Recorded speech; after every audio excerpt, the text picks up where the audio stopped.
A pleasant good morning, Professor Cosmo. I am here to introduce to you Team Fairs, and we'll be covering the topic Custom Clearance. Our team members of Team Fairs consist of myself, Cassandra, Raghav, SOFIA, Jessica, CYNTHIA, YAEL, STEFANY, and KSENIA. On our agenda today, we will be talking about duty, and under duty we're going to cover classification, valuation, the rules of origin, and tariffs. And after duty, we will then discuss the non-tariff barriers, and that contains quotas, the adherence to national standards, other non-tariff barriers, and also the pre-shipment inspection. Last but not least, the other topic we will discuss will be custom clearance process, and in this process it will tell you about the general process, custom process, required documentation, and then to close it off, we will not leave out the foreign trade zones because it's also a very important part of the custom clearance. So just to start off with two definitions of two important, that's the custom clearance and duty. Custom clearance is the procedure of which goods are granted authorizations to enter or leave the customs territory. Then we have duty. Duty is the amount of tax an importer has to pay to bring goods and services into a country. A cost for duty must be declared for all goods imported into the country. What is duty? Duty is a tariff, or a tax to use a more familiar term, that is imposed on goods when they are transported across international borders. Over 200 of the world's most important trading countries use the harmonized system to determine customs tariffs and corresponding duty rates. These rates are usually in the form of percentages, but sometimes they're based on weight or quantity. Now that you know what duty is, you probably wonder why you have to pay it. The purpose of customs duty is to protect the country's economy, residents, jobs, and environments by controlling the flow of goods. For example, in Canada, we have a dairy industry to protect. Duty rates are therefore set high on imports of dairy products to deter large quantity imports of foreign, lower-priced dairy products. The next question is always, how will I know the duty rate on a product that I want to import? Virtually everything that could be imported has a specific duty rate. This is determined by a number of factors like, what is the good? A camera will have a different duty rate than a motorcycle. What is it made out of? A pair of wool socks may have a different rate of duty than a cotton pair. Then ask, what will it be used for? A fireman's helmet has a different duty rate than a ball cap. Both are worn on the head, but for different reasons. And finally, where was it made? A vacuum cleaner that is made in the US may have a different duty rate than a vacuum cleaner made in China. Finally, how is duty calculated? Once you determine the value for duty of your goods, according to customs valuations regulations, multiply that figure by the duty rate indicated in the customs tariff. While that sounds simple enough, the HS and customs valuation regulations are quite complex. If mistakes are made with either, the duty may not be calculated correctly, and customs can issue penalties ranging from $150 to many thousands of dollars. The duty is an amount of taxes which importer has to pay to bring his products in the country. Duty is classified in three ways. First, type of goods imported. It determined by rules of classification that are basically standardized worldwide. Second, value of goods, this one based on an invoice value or on the valuation rules. And the last way is country from which goods are imported, this way based on the rules of origin country. Classification. There is a worldwide system which allows to classify all products in the world, which name harmonized system. It's international nomenclature which is simplifying goods and services declaration.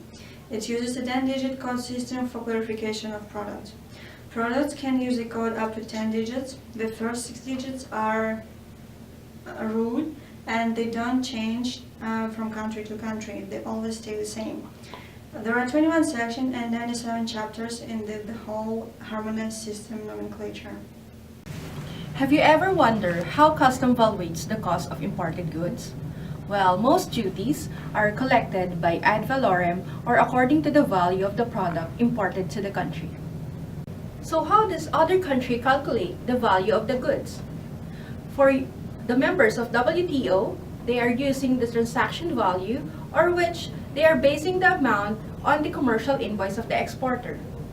For most countries, they are using the landed value or the our Incoterms CIP or CIF, which means that the cost includes not only the value of the product, but also the insurance, the carrying cost, and the international shipping and transportation. For the countries like United States, they are using the FCA or the free carrier and the free alongside ship value, which means that they are also including the value plus the shipping and insurance, but excluding the international transportation and shipping costs. For other custom authority, they are using 4 valuation methods: the comparative method, deductive method, computed or reconstructive value method, and the last resort method. Comparative method is when they are basing their goods through the cost of the similar products imported to the country. For deducted method, it determines the entry value based on the normal markups for good that enters within 90 days. For the computed and reconstructed value method, value is calculated on the cost of goods plus the product's usual profit and expenses. And for the last resorts method, this is where they are using an authorized and most experienced official that determine the correct price in which valuation is not less than the arbitrary. And now we have rules of origin. Rules of origin are used to determine the country of origin of a product for international trade. They're important as duties and restrictions in many cases depend on the sources of imports. There are 2 ways to determine the origin. Number 1 is substantial information. The country of origin in this case is where most of the fabrication or the transformation of the goods took place. The second one is harmonization system. A harmonized commodity description and coding system is a standardized system of names and numbers to classify the products traded between countries to make it easier to distinguish. Now we come to tariffs. Tariffs are usually calculated as a percentage of the value of goods, ad valorem, which Jessica discussed earlier. Some goods maybe have a duty calculated with a mix system, which is a fixed rate per unit in addition with the percentage of the good. This is known as compound duty. Next from our topic is non-trade barriers. What are non-trade barriers? Non-trade barriers are those policies and actions that have an effect of limiting the number of items imported in a particular country. One example is quota. Quota is defined as a limit set by the government of the importing country on the quantity of a commodity that can be imported in a given year. There are 2 forms of quota, an absolute quota and a tariff rate quota. Absolute quota places an annual limit on the number of items that can enter a country under a specific harmonized system number.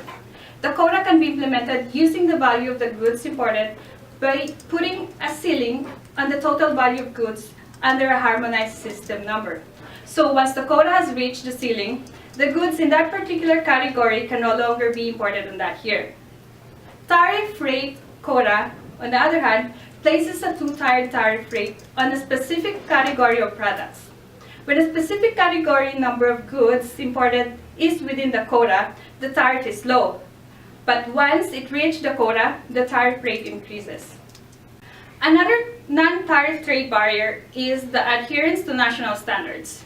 Usually, out of safety measures to protect their people from the defective, dangerous, or unhealthy products from abroad. Although these restrictions are reasonable and justifiable, some of them are based on questionable data that are a form of undisguised protection for less efficient and domestic producers. Countries can demand the product being sold within their borders meet the in-place standards set by the government, like the Deutsche Industrienormen in Germany, the Japanese industry standards in Japan, the Normes Françaises in France, and the American National Standards Institute in the United States.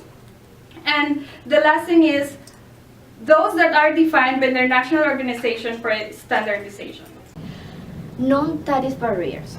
Other examples of non-tariff barrier are excessive document requirements and approval, requests of additional documents that may be difficult or sometimes impossible to get, too much inspection requirements, or a slow clearance process that may result in extra costs for warehousing or marketing delays.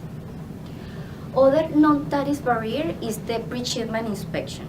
This is a process conducted by an independent company and they provide the certificate of inspection to the importer. After they determines the goods shipped are the same that is described in the exporter invoice. Some reasons to request this inspection are: country requests an expert opinion on the classification and value of the products as an anti-corruption strategy of that country. The country may have inspections fees to increase revenue, and could be the country wants to estimate the currency requirements.